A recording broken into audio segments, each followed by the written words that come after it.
All right, so we're talking about the big gala coming to SUNY Potsdam, which is coming up on Saturday, September the 3rd. Right. When people, Mark, that you run across in the movie industry ask about the area you're from, how do you pitch this area to have them come make movies here? What do you tell them about the area? Well, it's a pretty lengthy conversation just to get the geography right. It's hard to pitch because it takes a little while. It's like I imagine when somebody was trying to talk people into shooting in New Zealand when they're talking about Middle Earth. Right. Do you? But it's fresh and it's open. Do you see potential here? And being in the industry, how much potential do you see for this area for movies and TV and all that? I see a lot of potential for storytelling. I mean, the American South and the Northwest, we've seen a lot of that already, and even these kind of dark and brooding, like Norwegian shows, and then there's New York City. I think people are hungry for more stories, but they're also looking for more, culturally unique places in which to tell them. And Fargo's an example of that. Yeah. So, and Augsburg in the North Country and Potsdam in Canada. It's all Messina. It's all on the border up there. So, how important are events like this film festival? Well, to me, they're really just a lot of fun. I mean, I've went to the film festivals that I've been to. It's just a wonderful experience to go and to watch films and to talk to other filmmakers. For me, it's a chance for people who kind of share a similar interest to get together and to meet, and then through these meetings and this new sort of community that's formed, ideas come up, and ultimately things to take the form of action, and before you know it, you have a working community up there. What do you think needs to be done to make this film festival work in this area? Tenacity.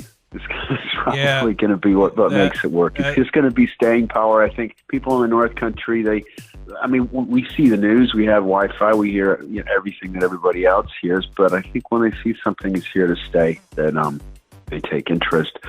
With that local interest that's going on, I think people's going to start drawing more and more people up to the area. Because I was just shooting down in which I've dropped into conversation as frequently as possible. I was just working in Santiago, Chile.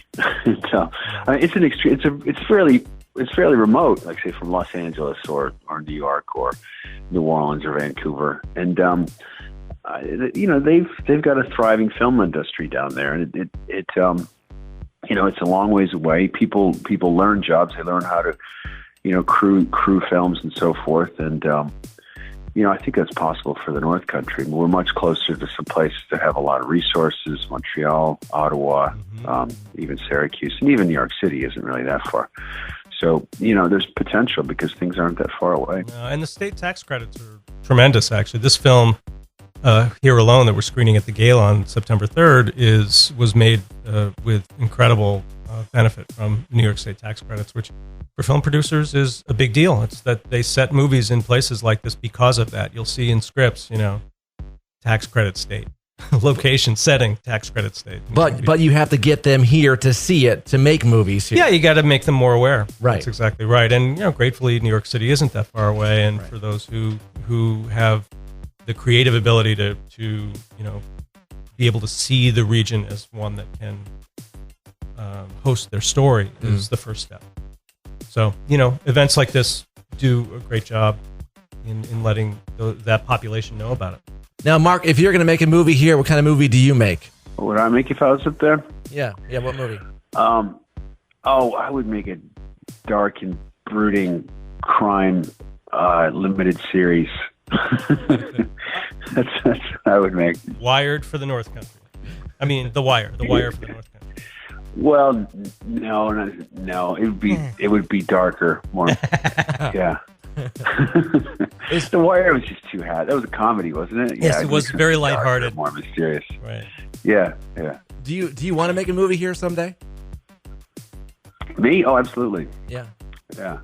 I mean, there's such potential for a lot of things. I mean, we talk movies and film festival, but I mean, people can be making web series up there. They can be making short films. They can be making, television pilots. There's all kinds of things that could be that could be shot up there, and it doesn't have to be limited solely to, to a feature film. Right, and that's just to mention, the film festival is more than about just films. It's really filmed media. So we had a whole section on new media last year. It's certainly always going to be a part of what we do, because the term movie or film, it really can cover all of that, should cover all of that, because the quality is incredibly level playing field across the board. As we were saying, you can shoot a feature film with an iPhone. It's very easy to do now. And to make this potential happen, we need to support things like this gala and take it from there. It's a great first step, and our mission, of course, is always to attract people to the region for that purpose, and it's a great economic developer. There's no way around it. Okay, Saturday, September 3rd, SUNY Potsdam. It'd be a great gala. 7 p.m. That's right. Mark Valley's hosting, and I'll be there. Yeah, we're looking forward to it, and then a great party afterwards. All part of that gala admission. StLawrencefilm.com is the website, StLawrencefilm.com. And then on Sunday, September 4th, a great filmmaker workshop with the same filmmakers from here alone at SUNY Canton. And again, that information is all at StLawrencefilm.com. That's going to be a great event as well, where they show outtakes and clips and reminisce about the actual making of the film in depth. It'll be a really terrific afternoon there. Be a great weekend. Thanks for talking to us today, Mark. Thanks, Mark. Thanks, you guys. Looking forward to it. I'll see you soon.